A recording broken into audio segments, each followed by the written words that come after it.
Chapter 3 Prisoners of the Shogun. It is important to continue this tale by pointing out some history of the world, as context becomes imperative for the next sequence of events. Allow me to regale you with some important information that you may or may not care to know, but you will be thankful for when we continue the situation in just a few paragraphs.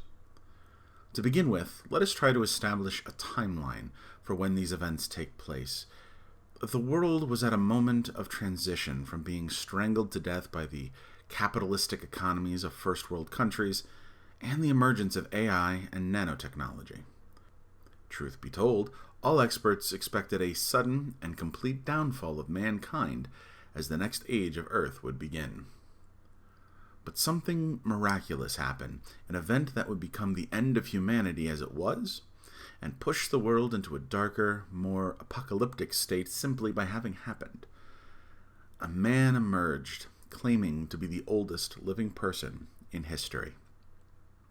His name was Balthazar, and his story would establish him as a child of an ancient race of beings who once ruled the earth before having left for places and dimensions unknown. Balthazar stated that he had helped humanity to grow and flourish all through the years, in an attempt to finally produce technology at a level which could help him to uncover the path taken by his ancestors, the ancients of Earth. As you would have imagined, humanity did not care, and that would be our greatest mistake. So angered was Balthazar that our species refused to acknowledge him as our king and lord that he went to war to make us yield. Giving powers to a small group of followers he called the Council, Balthazar laid waste to the human population.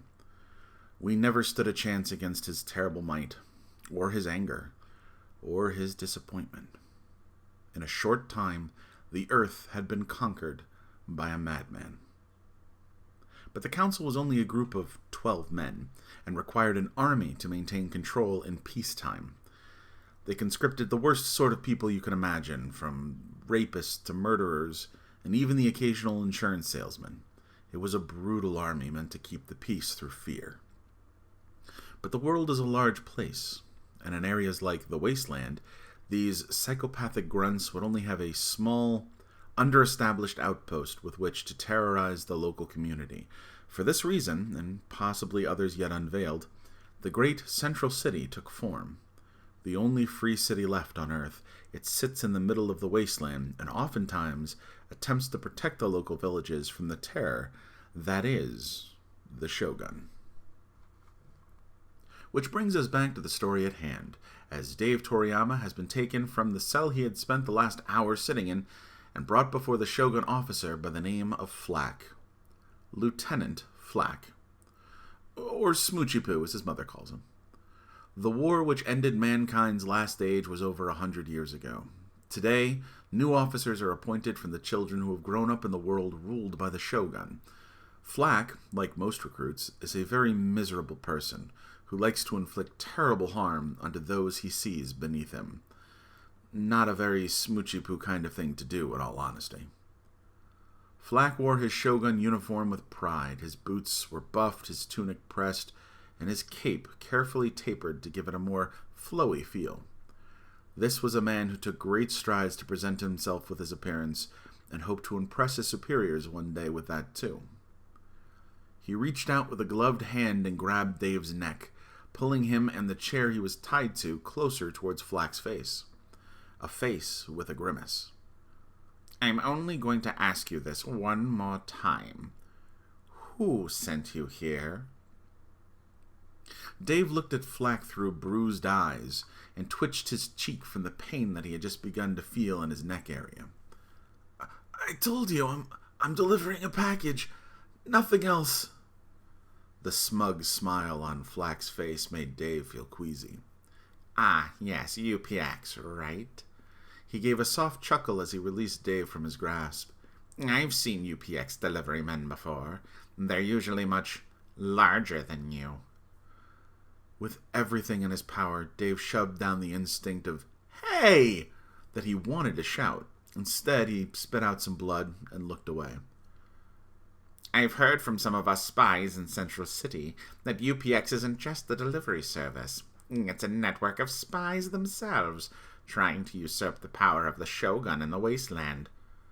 Flack paced around Dave in a circle, glaring at him whenever he felt he could impress upon the boy the seriousness of a statement. Dave seemed to remain oblivious to what Flack was saying, as he did not respond. This angered Flack, who thought he was doing a great job at interrogating. Pointing to the Shogun guard in the corner of the room, Flack smiled. The guard immediately pulled the lever on the device that sat next to him.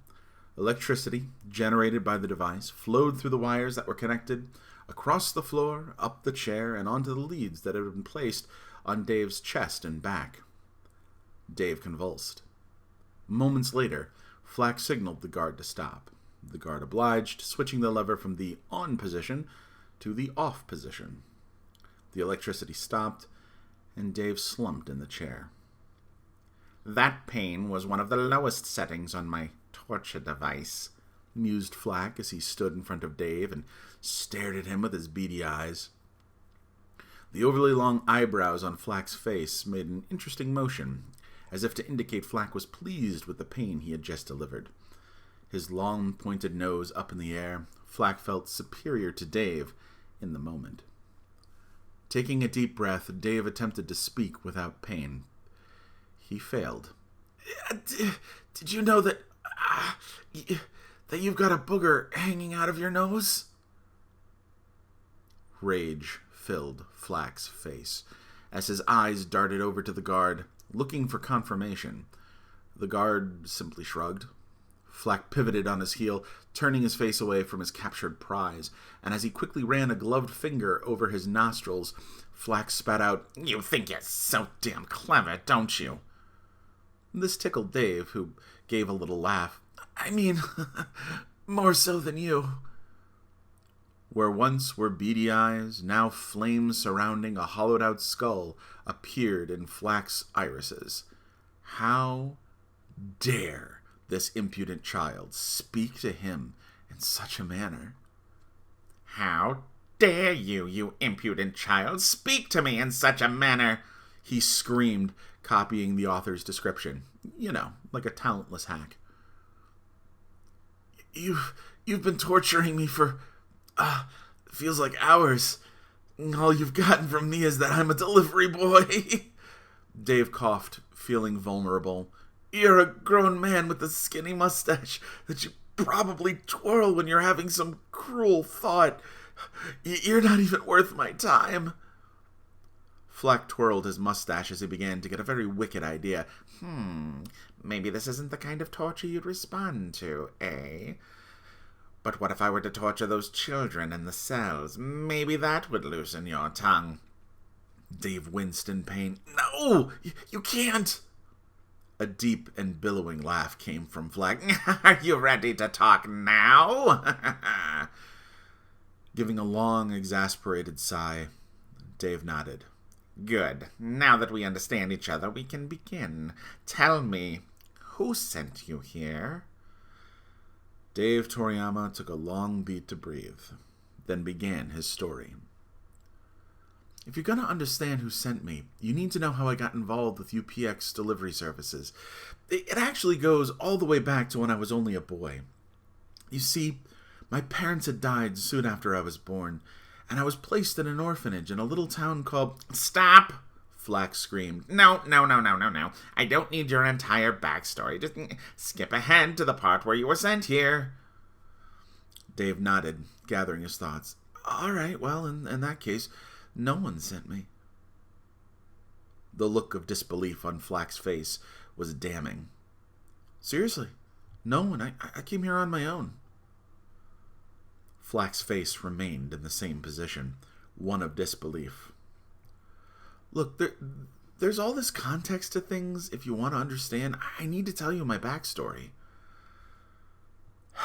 Flack sighed, taking a seat in front of our protagonist. Yes, I suppose Chapter 3 is a good enough place for all of this. All right, tell me your backstory, but it better lend some context to all of this. Smiling, Dave responded, Oh, it will. Okay, so let's go back to the beginning.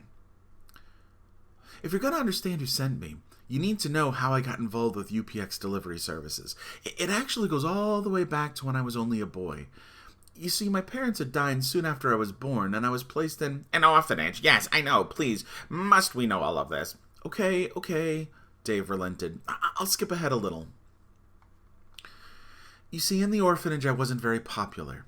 The bigger kids used to pick on me, quite a lot. As a result, I never got to eat much of the food that was provided, and it was always getting taken by some bully. I suppose that's why on my 10th birthday, I decided to leave the orphanage and head to Central City. Some of the other kids had talked about how in Central everything was provided for you. Food, clothes, a place to live, everything. All you had to do was sign up for work. For an orphan like me, it was a dream come true. The trek through the wasteland was difficult and brutal, but cathartic. Every step I took was one step closer to a life lived on my own terms. Of course, there were plenty of dangers barring my path, from a sleeping pot of Yeti to some ninjas who seemed very irate for whatever reason, but it wasn't long before I found myself at the gates to Central. Unfortunately for me, everything I had been told was not exactly the truth. They did take care of people who signed up for work, but they didn't accept everyone. See, there weren't enough positions to go around, I guess, not enough jobs. And pretty quickly I found myself living on the streets of Central. To survive, I befriended a group of miscreant youths called the Runners. They would steal from some of the more wealthy and very flashy forms of parkour running. See, these were my friends, my new family, and I was happy to learn how to live their life. Well, at least until my first solo mission. They assigned me to one of the hardest runs, the Baxter Tower. There, I was supposed to rob from some old man on the 27th floor. An easy mark, they told me. You'll be home by morning, they told me. But they couldn't have been more wrong. The home was for a man that I would come to call Captain. He was a boss in charge of UPX, the delivery service. He must have known about the robbery attempt and was waiting for me that night. He took me down before I could even see him coming. And then he did something which changed my life forever. He offered me a job. For the next few years, I'd train under him to become a delivery boy in Central City. I was paired up with the man who would become my best friend, Hosen. Together we'd deliver more packages within Central than any other team. We became the best of the best. Unfortunately, then everything changed. You see, UPX had always tried to expand out into the wastelands. Anyone who'd gone out on a run in the desert inevitably found themselves facing terrible horrors, right? The few that could ever be imagined. And none of them had come back. I knew that if I wanted to prove myself to my found family, I'd have to take bold steps. So, yesterday morning I grabbed the nearest satchel and delivery and took off into the wasteland for myself. If I could survive as a young boy traveling to Central for the first time, then surely I could find my way to a small village south of the city. But here I am, screwing up what should have been an easy delivery and a win for my captain. Instead, I'm captured by you jerks.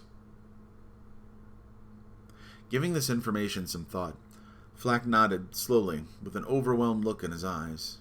So, you came here all by yourself? Dave nodded. And no one knows you're here? Dave nodded again. So there's not really anything I can do with you, as you're not even collateral for a ransom. Dave looked at the floor, his head hanging low. A twisted smile crossed Flack's face. Excellent. Then I can send you to my superiors, who I'm sure would like to interrogate you about Central City and the UPX. A sudden and terrifying realization hit Dave at this exact moment, one which made him shiver. The Shogun have always hated the Central was free. Perhaps Dave would be the perfect hostage to negotiate their introduction to the city. What had I done? This is a huge mistake. Take him to the courtyard with the others.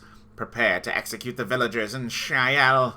Flack confidently strode out of the room, his cape billowing behind him. Moments later, 2 guards untied Dave from his chair and marched him through the outpost and out into the courtyard. To Dave's surprise, Dua, Tamir, and Zan had all been lined up against the wall, with a firing squad standing at attention. "No! You can't do this!" Dave shouted. attempting to force his will upon the soldiers. They did not respond. "Men, ready your weapons," Flack ordered. The soldiers obeyed. "Stop this! Please! You have a chance to do the right thing! Don't make this—" "Take aim!" The smile which curled the edges of Flack's face revealed his horrific nature. Staring at Dua with pain in his eyes, Dave mouthed the words, "I'm so sorry." He closed his eyes and waited to hear those terrible sounds, the pop, pop, pop of the innocent children dying. But no sound came. Dave opened his right eye and looked around. The Shogun soldiers had dropped their weapons and put their hands in the air. For a moment, Dave wondered if he had done this with his awesome powers of his mind.